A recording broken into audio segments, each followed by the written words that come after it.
not yours. You had no right to them when you were alive, and you have no right to them when you're dead. That's what it sounds like. Good, you know who I am. And you know I'm not playing. You're going to let those women go. In Jesus' name, you're going to let those women go. Demon here watching us right now?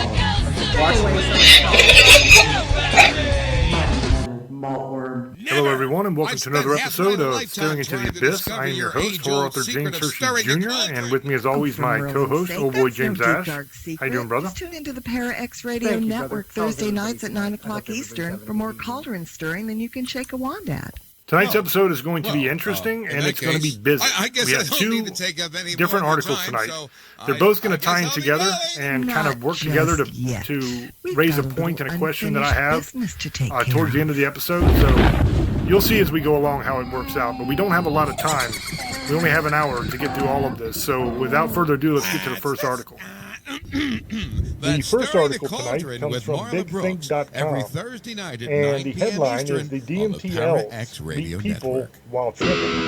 Hey, this is Lee. And this is Michelle. And this is Dustin from the Dead Zone. After smoking large doses of DMT. Your source for everything paranormal, Para-X.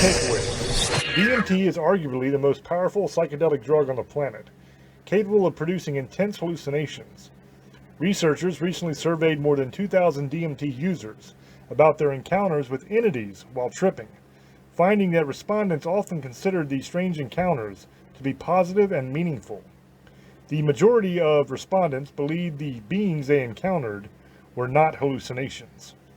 The psychedelic drug DMT can conjure powerful visions.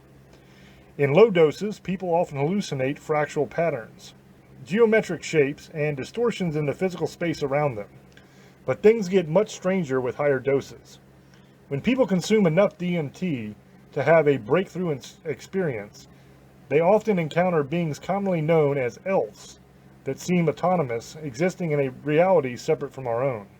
The form and nature of DMT elves vary in reports, but one thing remains curiously constant. People tend to rank these encounters among the most meaningful experiences of their lives. For some people, these encounters change their beliefs about reality, the existence of an afterlife, and God. A recent survey provides some of the most detailed information about these encounters to date. Published in the Journal of Psychopharmacology, the survey includes responses from 2,561 adults about their single most memorable encounter with a being or beings after smoking or vaporizing DMT.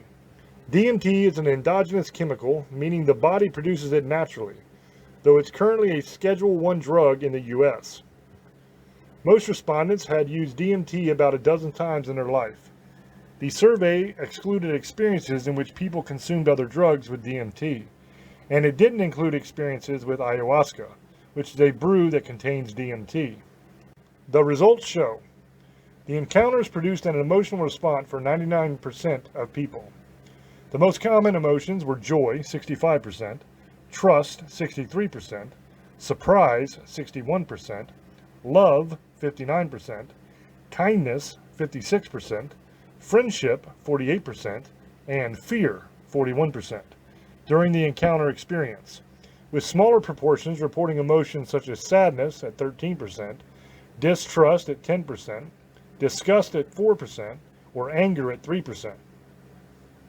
Interestingly, 58% of respondents said the being also had an emotional response, almost always a positive one. The encounters felt more real than reality. This was true for 81% of respondents during the encounter, and 65% after the encounter.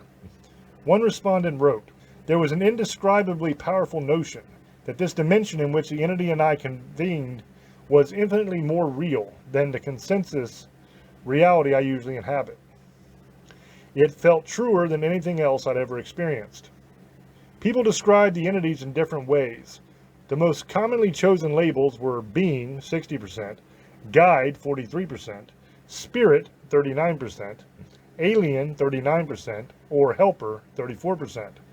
Other labels selected by small proportions of respondents ranged 10 to 16%, included the terms elf, angel, religious personage, or plant spirit, and very few, ranged 1 to 5%, reported the terms gnome, monster, or a deceased person. Most people said the beings weren't hallucinations. About 3/4 of respondents said they believed the being was real, but it exists in some kind of different dimension or reality. Only 9% said the being existed completely within myself. Most described the beings positively. When asked about the attributes of the entity, a majority of the sample reported that the entity was conscious, 96%, intelligent, 96%, benevolent, 78%, sacred, 70%, had agency in the world, 54%, and was positively judgmental, 52%. Fewer reported that the entity was petitionable, 23%, negatively judgmental, 16%, or malicious, 11%. Most received a message during the encounter. About 2/3 of respondents said they received a message, task, mission, purpose, or insight from the entity encounter experience. What kinds of messages? Some people were shown that death isn't the end, that everything and everyone is connected. Others had personal insights revealed to them, such as bad behaviors that they should stop. Some messages were strangely practical. One respondent said the beings revealed the location of a Zippo lighter that had been missing. It was buried deep in a couch. Go figure. There was also the respondent who said a being was teaching me the rules, regulations of the NFL. The encounters were often followed by lasting changes in well-being and beliefs. About 1/4 of respondents said they were atheists before the encounter, but only 10% said they were after. Additionally, approximately 1/3, 36% of respondents reported that before the encounter, their belief system included a belief in ultimate reality, higher power, God, or universal divinity. But a significantly larger percentage, 58% of respondents, reported this belief system after the encounter.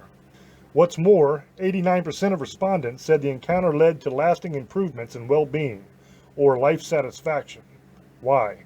The researchers suggested that ontological shock, the state of being forced to question your worldview, may play an important role in the enduring positive life changes in attitudes, moods, and behavior attributed to these experiences.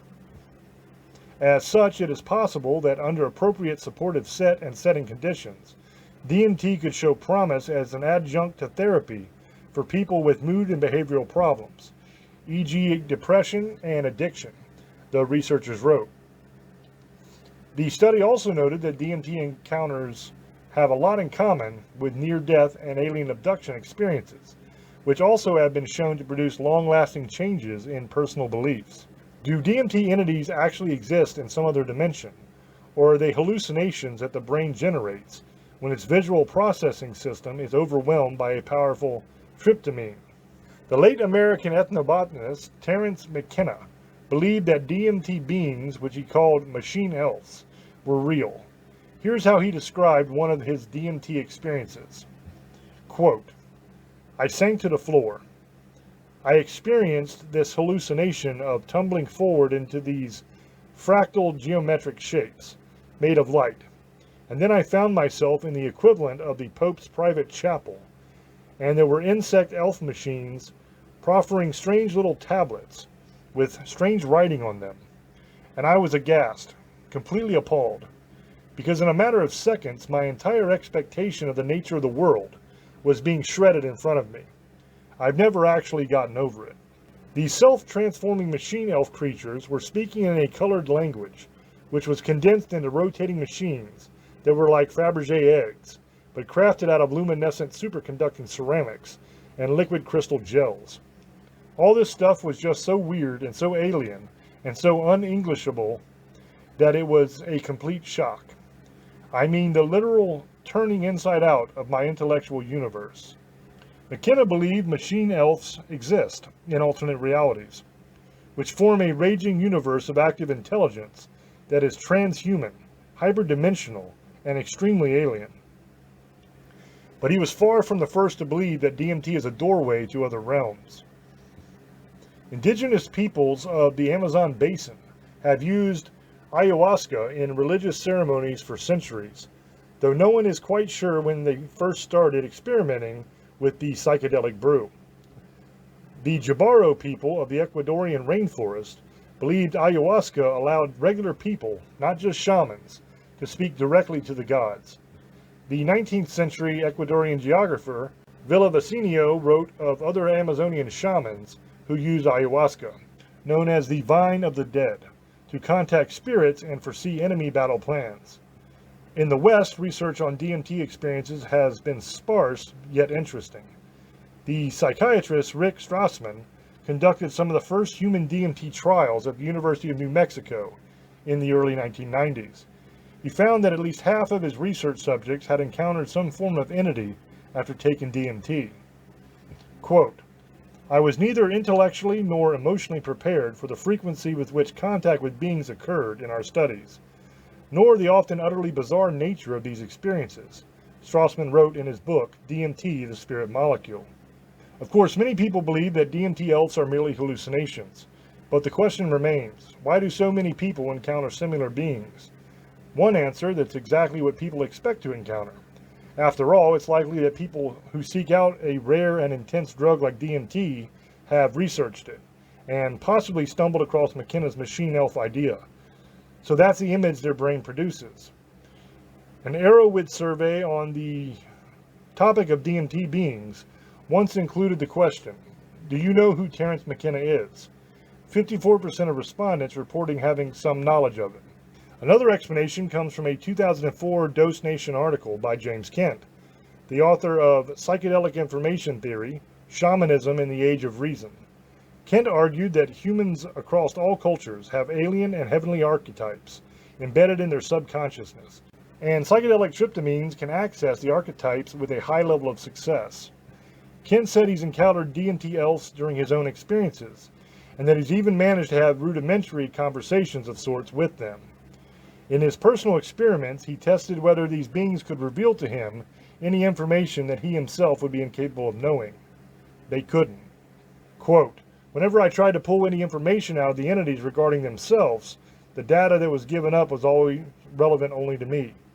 The elves could not give me any piece of data I did not already know, nor could their existence be sustained under any kind of prolonged scrutiny." It's also worth noting that not all people who smoke DMT see beings, and that some see beings that look nothing like elves or aliens. The diversity of these reports seems to count against the argument that DMT beings exist in some objective alternate reality. In other words, if DMT beings exist in some other dimension, shouldn't they appear the same to anyone who visits that dimension? Or do the beings assume a different appearance based on who's looking? Or are there many types of beings in the DMT universe, but most look like elves? You might start seeing elves just trying to sort this stuff out. Ultimately, nobody knows exactly why DMT beings take the forms they do, or whether they're just figments of overstimulated imaginations, and the answers might be beside the point. In the recent survey, 60% of participants said their encounter with DMT beings produced a desirable alteration in their conception of reality, whereas only 1% indicated an undesirable alteration in their conception of reality. DMT elves may be nothing more than projections of the subconscious mind, but these bizarre encounters do help some people find real meaning, whether it's through personal revelation or the raw power of ontological shock. And that is the end of this article. Okay, so that was the first article. Now, a couple takeaways from that first article.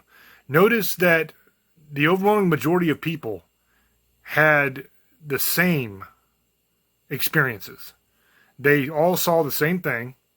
They all described the elf-type entities that they encountered as pleasant, nice, helpful. They didn't feel in danger, all that kind of stuff.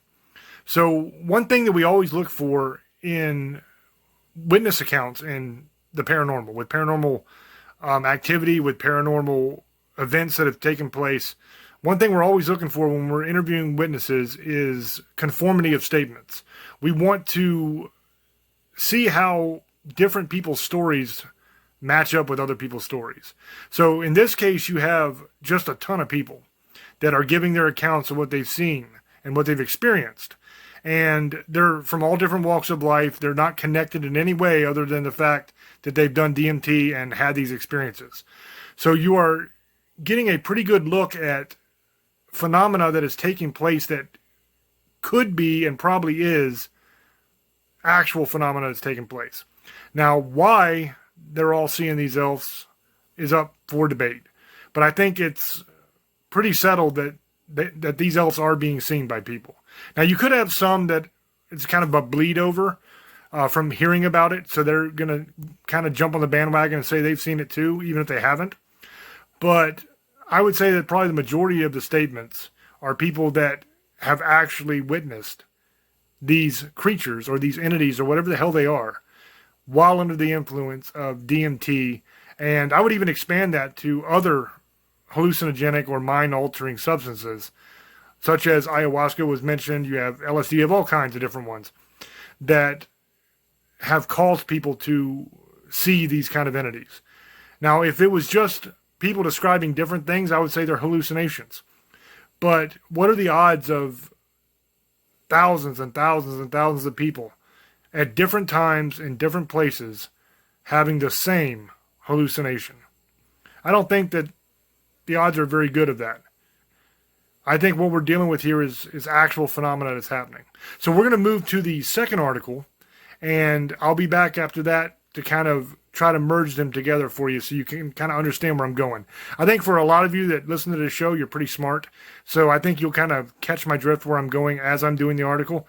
But on the other side of the article, I will kind of try to sum it up for you. The second article comes from physicsastronomy.com, and the headline is Groundbreaking Research Finds 11 Multi-Dimensional Universe Inside the Human Brain. It was written by Mirza Newton, and it was published February 7th, 2022. The human brain is capable of creating structures in up to 11 dimensions, according to scientists. According to a study published in Frontiers in Computational Neuroscience, the human brain can deal and create in up to 11 dimensions. According to the Blue Brain Project, the dimensions are not interpreted in the traditional sense of a dimension, which most of us understand.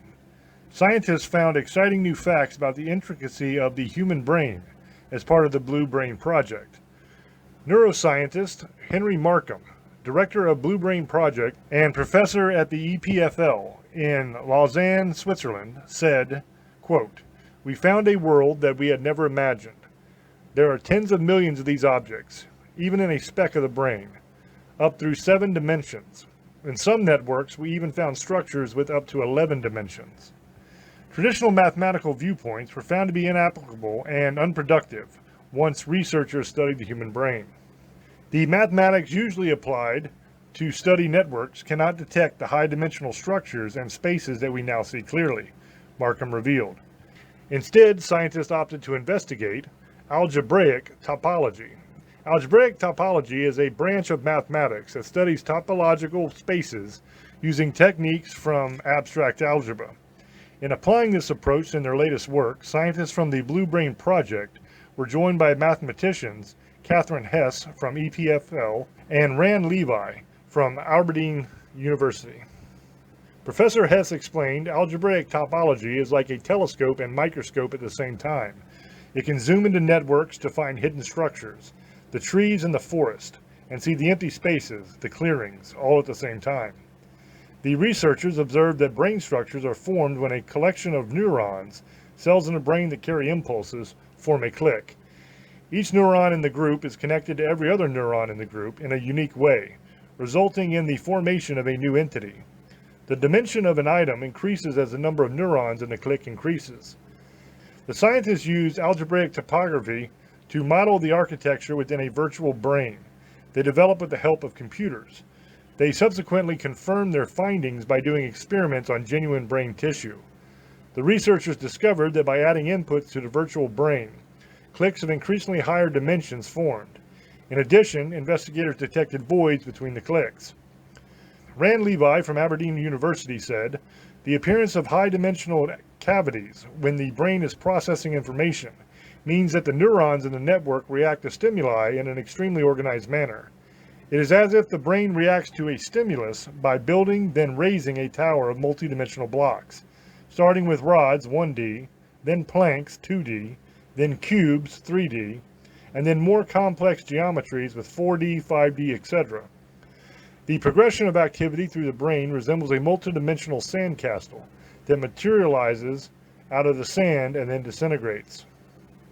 The new information on the human brain provides previously unseen insights into how the brain processes information. Scientists have said, however, that it is still unclear how the clicks and cavities arise in such a unique way. The new research could someday help scientists solve one of the neuroscience's greatest mysteries. Where does the brain store memories? And the references for this article are the peer-reviewed research paper, Blue Brain Project. And that is the end of this article. Okay, so that was the second article. Now, do you kind of see where I'm going with this? That was a very sciencey kind of article. It was basically about the brain creating structures in multiple dimensions. And here's my idea. And you guys tell me what you think in the comment section when this hits YouTube. If the brain is creating something in multiple dimensions, in order for something to be created, something must exist. Correct? So if something is being created in the example they gave in here was even up to 11 dimensions. If it's being created in 11 separate dimensions, that means it must exist in 11 separate dimensions. It must occupy space in 11 separate dimensions. Now, whether it is physical mass space or whether it's ethereal space doesn't really matter. It is present inside those dimensions. So that would mean that the brain is able to somehow open a doorway, a portal, to these other dimensions. Is it possible that these hallucinogenic drugs that these people are taking is allowing the brain to open that portal more easily than it normally could? Or is this something that the brain can always do? Very interesting idea, very interesting topic. I think that the second article proves that it's something the brain does on a regular basis. But I think that the hallucinogenics such as DMT, I think they focus and they intensify that energy. So not only is your mind existing in these other dimensions, but you're able to actually peer into these other dimensions. That's what I think is going on here. Now, it would require a ton more testing to actually find out if this holds any water. But logically, it seems to me to make sense. And if that is the case, that would mean that we could actually travel in our minds to other dimensions.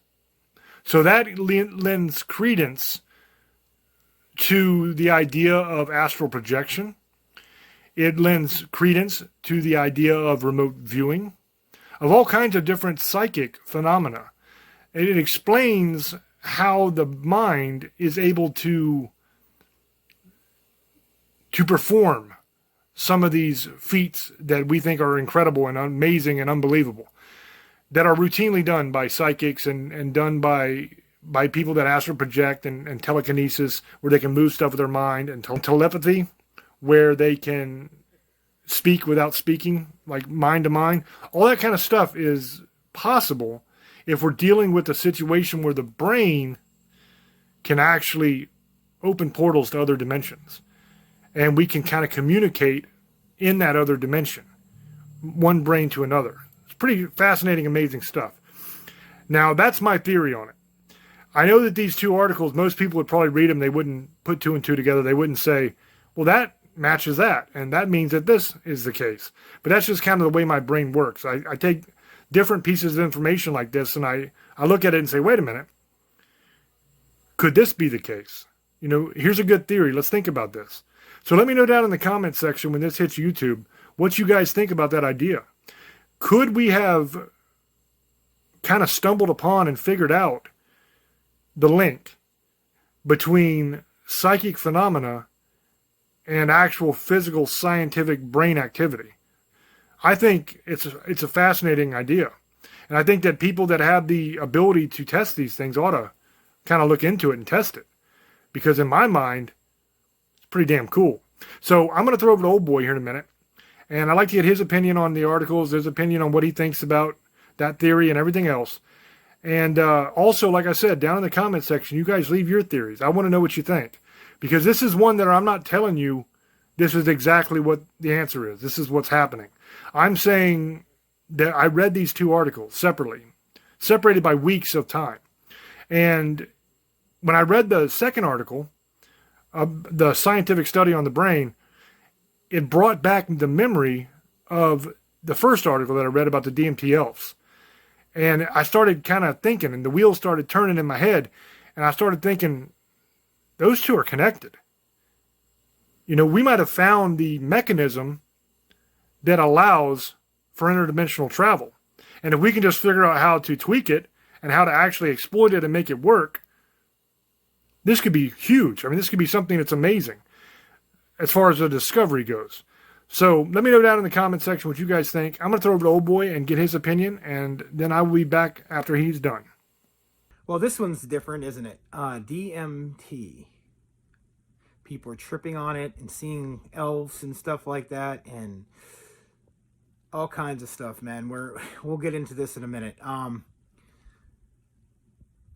Now, they're saying 58 to 60% of people are feeling positive, and there's a lot of other stuff going on. I was reading the statistics. I don't want to get into it, but they said over 60% of people see these elves, and they're in another dimension or kind of like that.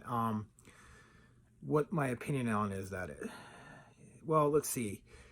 When I was younger, in my teenage years, before I was an adult, I did some dumb things, and I wasn't smart, but I never seen any elves. I seen a lot of crazy things, but I've never did DMT either.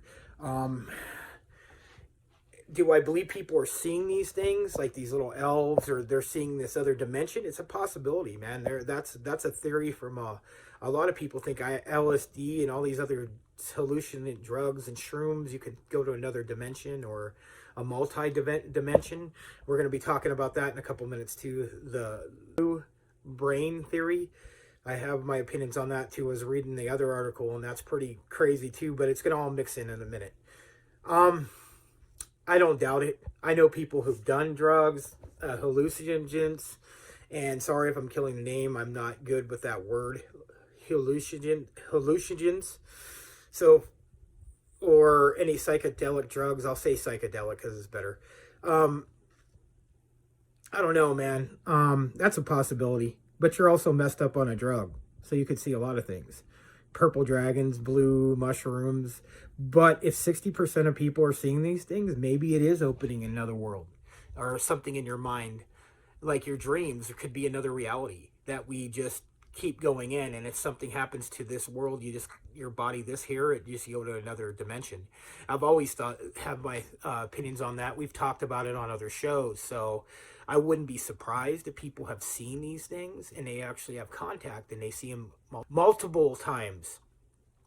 So it could be a very much of a possibility, guys. This might be a whole new thing they're doing. I know they're doing a bunch of tests on it, and I saw a whole bunch of different things. I know some people have bad experiences, though, like a little under 30%. So, or sad. Some have 9% had like really bad experiences, but most of the time it's pretty positive. What I was reading with the article, the blue brain theory. We'll get into that in a minute. Do I think there's different dimensions in the mind or multiverses? Like they think there's 11 and there's 7 other universes in your head, 7 or 8 different ones. That's a possibility too, man. That's something that's very interesting. Get into the story. I'm going to tell you this, guys. I kind of believe that because I'll be honest with you. I'll see things in my dreams and they come true. Or I'll go somewhere else and I'll keep dreaming the same thing in the same place. I'll dream that stuff is attacking me. Like these. I'll tell you a weird story, guys. I was just coming back from a paranormal investigation the next day. I went to sleep and I saw these purple things on each of my arms. See, this is one thing I have. Like in Insidious, I could see myself sleep in some of my dreams. They were holding me down. and I couldn't move. And I had this happen again a couple months ago. I was laying in bed sleeping with my wife, PG. We were sleeping, and something felt like they were holding me, and I couldn't get out. But I finally broke whatever's in me, broke free, and I could see was these purple things, and it's kind of weird because it kind of looks like these elves. In one of these dreams I had. So, but I wasn't doing any drugs or anything.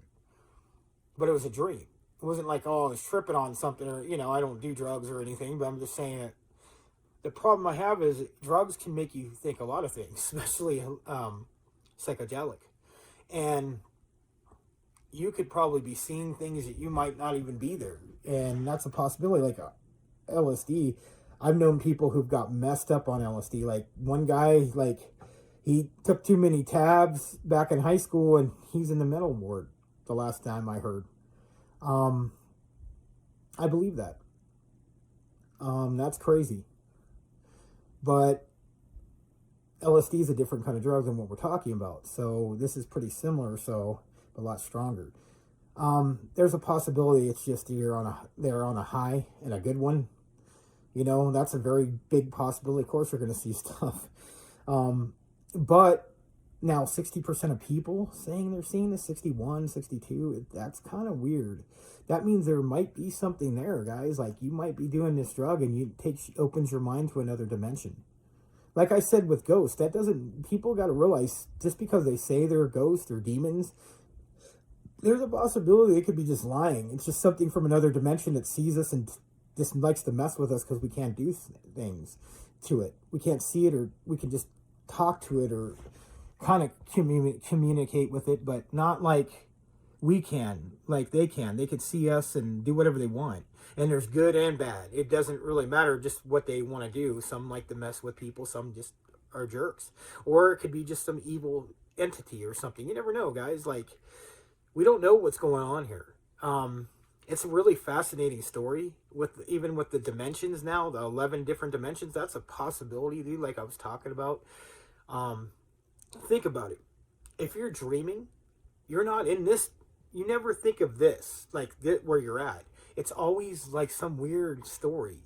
Like, I was dreaming that I was sleeping at my friend's house, and then I went to a third house that made no sense. I'm just throwing in opinion out there of what I've dreamed, some weird stuff. Like, I've fought monsters, I've fought people, I fell like through, and then I always wake up right before I hit. You know, that hit, you wake up like, you jerk while you're sleeping. But I've never had any blue elves except that one time, and that was a long time ago when I was a teenager. That's really cool and really weird at the top of that. So maybe these people, when they do DMT, they're actually going to another dimension. And you could see these elves or whatever they are, they're in this dimension.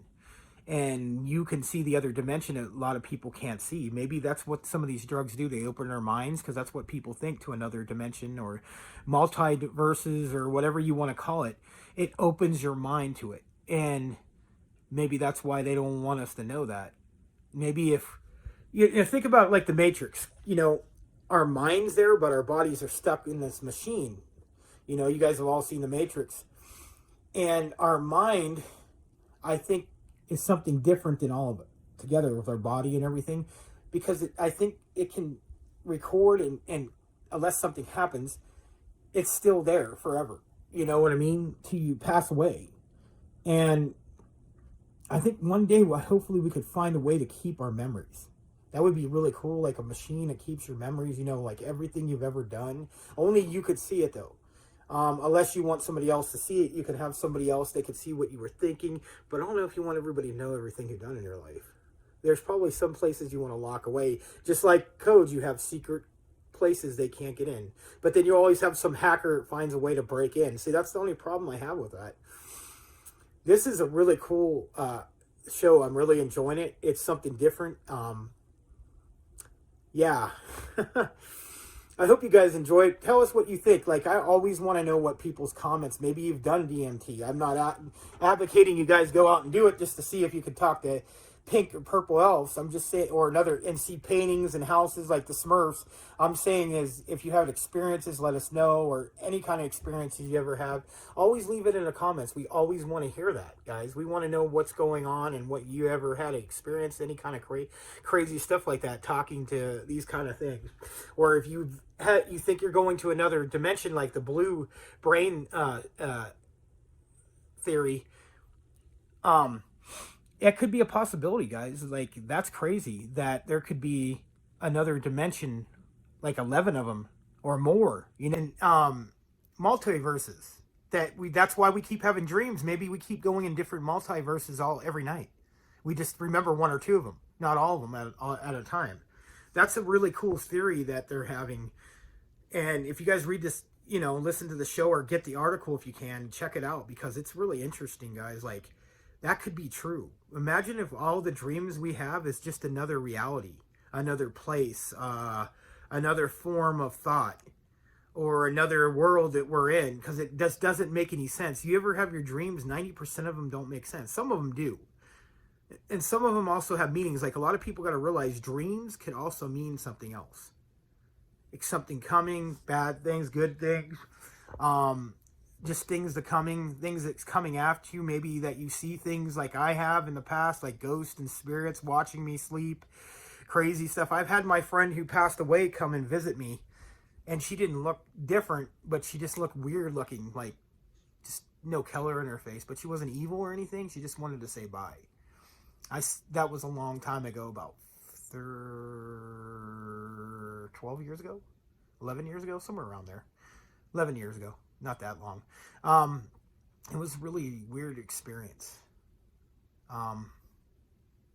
That's when I started realizing there's another world. There's probably more, but maybe there's just these dimensions we don't know about, and we're just opening them up when we do, you know, they do these drugs, and now you see crazy things, and maybe that's why we're not meant to see them, because we're not really supposed to be dealing with some of this stuff.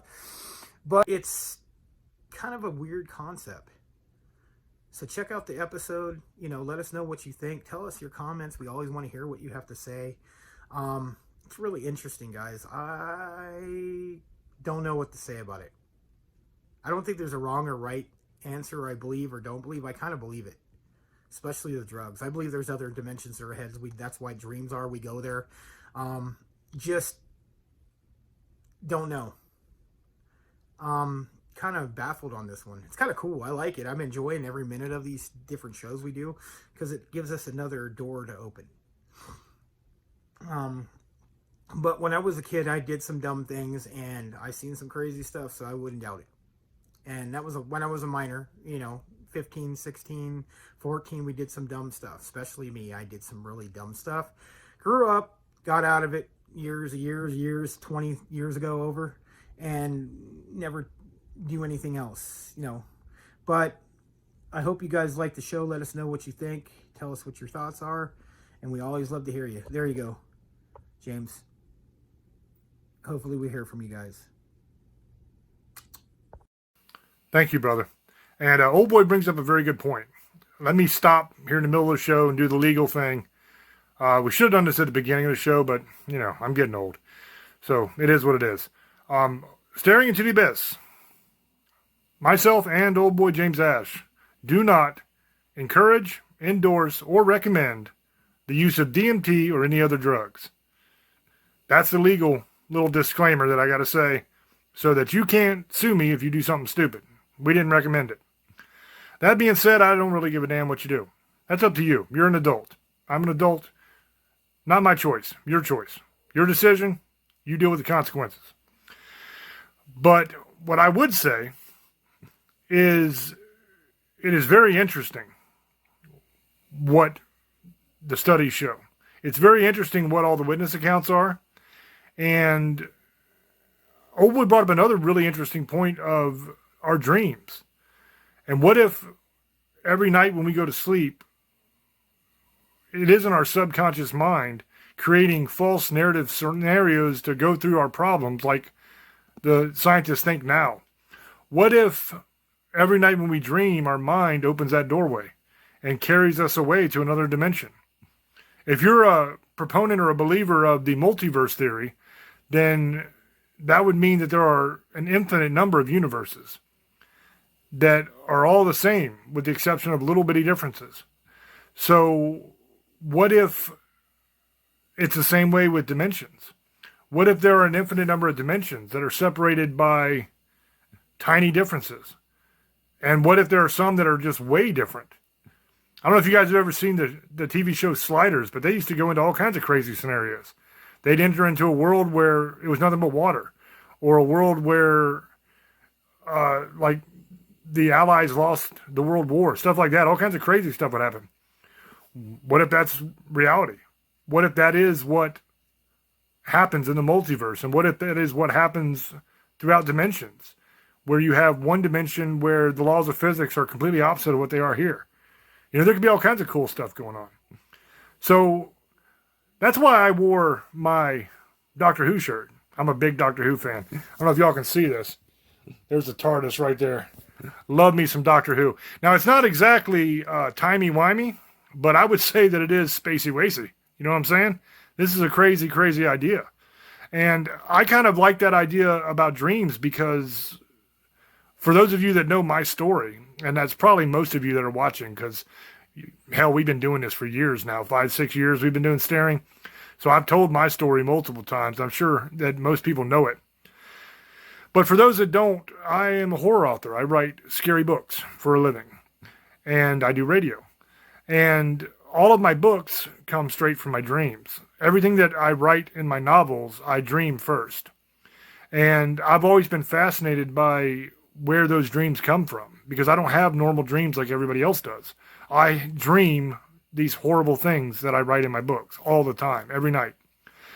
And so what I'm wondering is if it is true that when we dream, we go to other dimensions, or maybe we go into other worlds in the multiverse.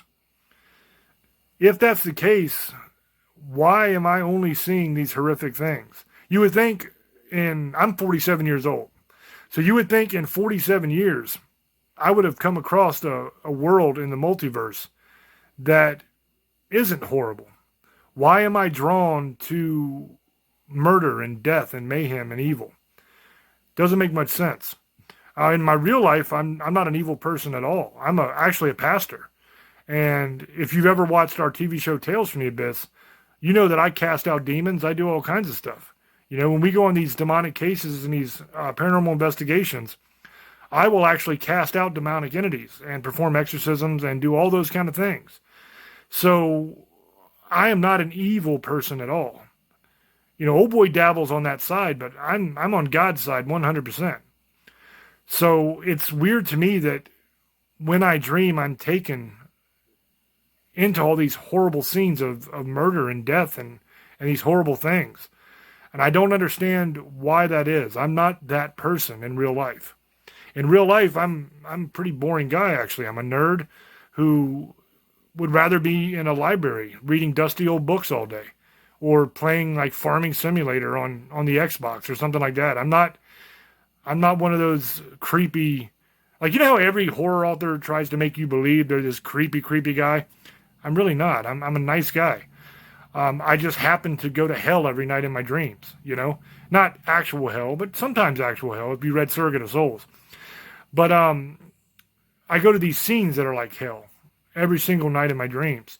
And I've never have been able to reconcile and understand that, why I see those things. Because I have no desire to see those things. I'm not a person that is really into super gory movies or... I mean, this might come as a shock to you. There are horror movies that I really enjoy. You know, I enjoy the bigger franchises. I enjoy some of them, but my favorite movies are not horror movies. I love comedies. I love comedies and I love like sci-fi kind of movies. That kind of stuff I love. Anything with space, anything that'll make me laugh, anything that's silly and dumb. I just love that stuff. If I'm watching a horror movie, it's because it's like Friday the 13th or Nightmare on Elm Street or Child's Play or something like that, one of the big ones. But I'm not a guy that sits and watch horror movies all the time. I just don't enjoy them. I think that most of them are boring. I think most of them have garbage scripts. I think there's no real narrative there, and I think they just suck. You know, they're cheesy. The acting is bad. I mean, I don't like them much at all. Now, that being said, there are some that I do really, really enjoy. But I'm not one of these guys that's a horror freak, you know, that everything in my life has to go around horror. I'm actually the opposite. I love comedy and science fiction. I love fantasy. You know, I'm a huge fan of the Dragonlance books and the Forgotten Realms books. I love that stuff. Kenders and gnomes and dwarfs and elves and stuff like that. I love that stuff, man. I've read almost all of the Dragonlance books. I love them.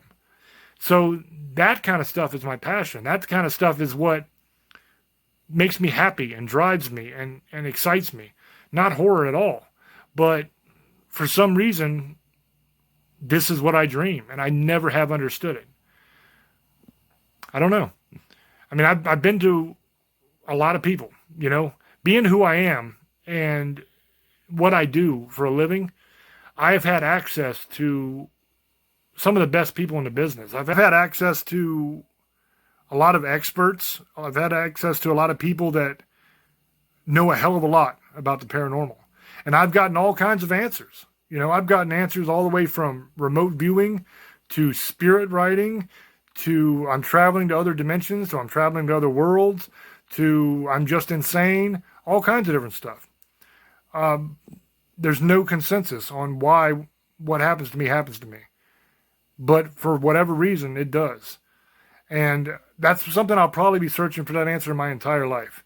And I'll probably never find it. But if it is true that we travel to other worlds in our dreams, then that would definitely explain why my dreams are so vivid. And another weird thing, I've had readers point this out. I didn't know this until people that actually read my books sent me messages and told me. But like in I Am Legion, for example, there are specific geographic locations that I mention in I Am Legion. And there's even a scene where they're going down the road, and it mentions the road numbers. It mentions the route they take to get to a place that they go. And I'm not going to get into detail here because I don't want to ruin the book if you guys haven't read it. But I've done that multiple times in my books where I give exact directions to how to get to places and stuff, of places I've never been. And these are places in states that I've never been. And I've had readers that have actually written me and said, hey man, you can literally follow that on a map. You know, I live in this area and you are describing it exactly as it is. And you say you've never been here. That's nuts, you know? And that's just the truth. Because the way I write my books, I don't sit there and plan out what I'm going to write. I just I have the bare bones of the scene from my dream.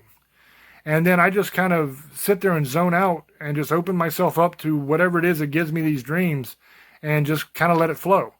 And I just write. And I don't think about what I'm writing. I don't ever plan anything. I don't ever think, all right, this chapter, I'm going to do this. Or in 2 chapters, I'm going to kill this person off. Nothing. I have zero plan going in. I don't know what any of the characters are going to be called. I don't know what's going to happen. I just start writing. And it kind of writes itself. And I'm just there for it. And I think it's amazing that I can accurately depict exact routes and landscapes and places where I've never been. I mean, I've been there in my dream. I've seen them in my dream when I'm asleep, but I've never physically been there in person. And that's just kind of crazy. But I think that would lend credence to that theory that maybe we do visit these places in our dreams.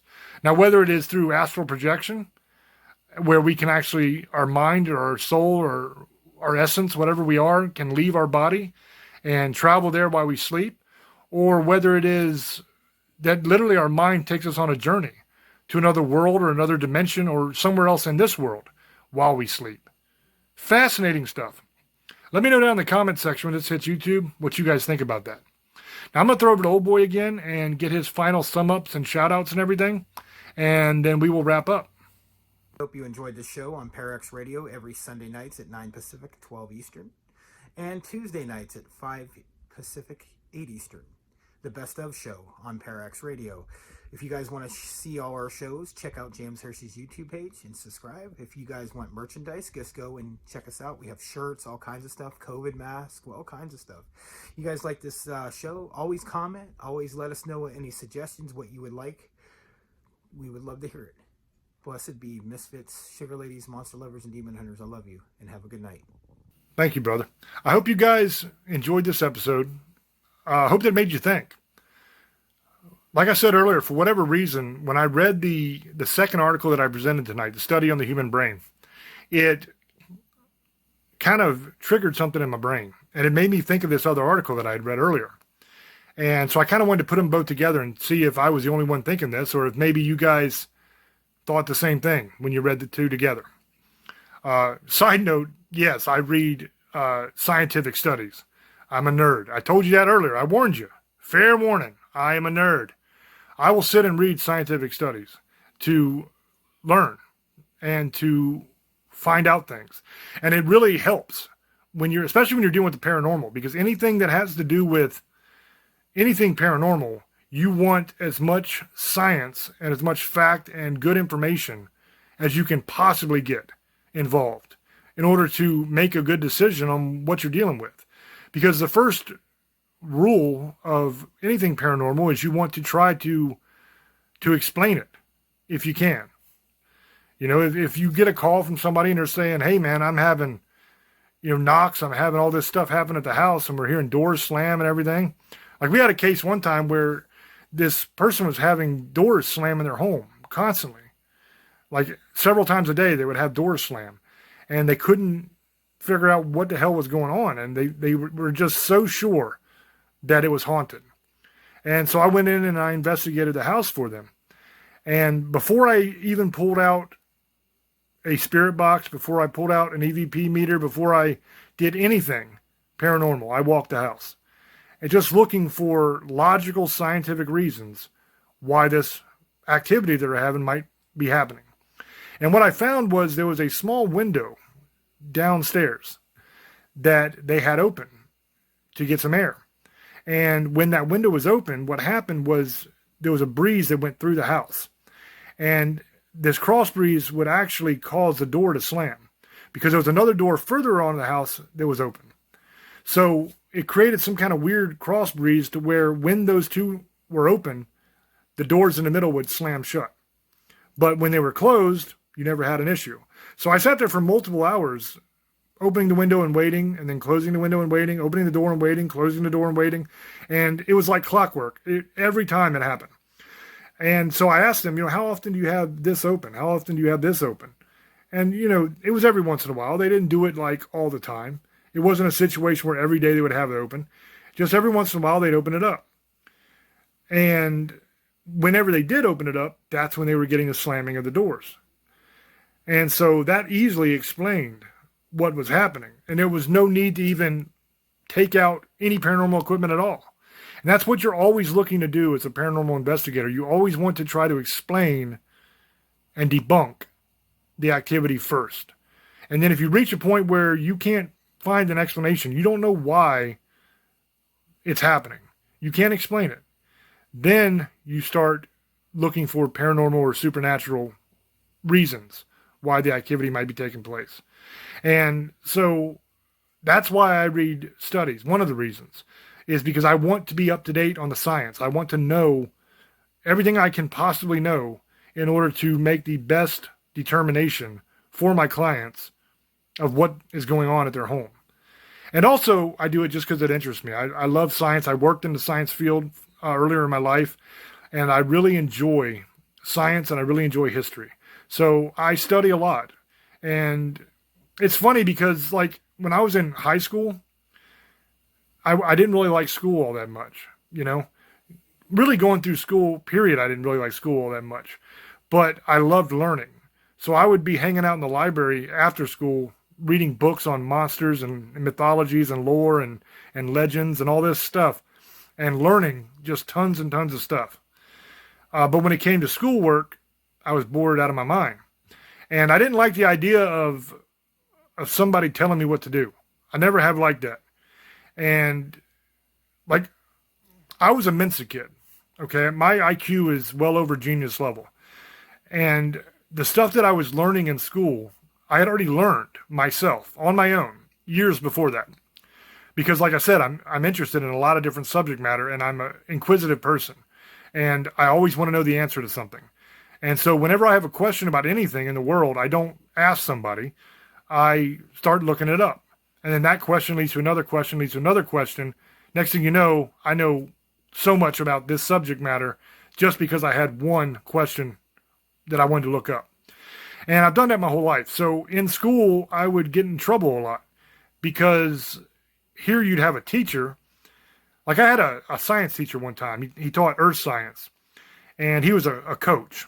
So he wasn't really a science teacher. He was a coach that they put in earth science because they figured, hey, he can't screw this up. It's an easy subject. So he's in there teaching, and he was telling how the plains were up in the mountains and the plateaus were down here in the grasslands. And I said, hey, man, you got that backwards. Reverse that. It's the opposite. And things like that would happen almost on a daily basis, at least a weekly basis, in that class where I would correct the teacher and they would get pissed off and send me to the office and I'd end up getting suspended or something, or we'd end up screaming at each other or shoving each other around or something in the hallway. But it's always been that way with me. So I'm a person that always studies as much as I possibly can to try to determine what is what. But anyway, back to the reason I'm here wrapping up, the shameless plugs.